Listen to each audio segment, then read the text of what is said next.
Your children are not your children. They are the result of the longing of the universe. They have not come from you. They have come through you. They may look like you, but they may not think like you. அவர் சொல்றாரு, குழந்தைகள் குழந்தைகள் உங்கள் குழந்தைகள் அல்ல, அவர்கள் பூமியின் குழந்தைகள். ஒரு குழந்தை பிறக்கிறதுக்கு எவ்வளவு நாள் ஆகும்னு கேட்டா நீங்க அடுத்ததும் அடிச்சு சொல்லுவீங்க, 10 மாசத்துல குழந்தை பிறந்துடும். பிறக்காது. ஒரு குழந்தை பிறக்கிறதுக்கு 360 கோடி ஆண்டுகள் ஆகும். எப்படி சார் சொல்றீங்க? அதுதான் அறிவியல்.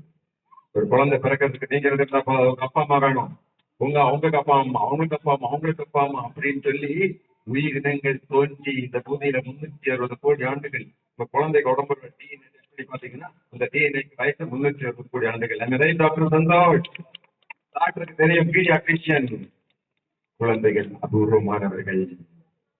எனவே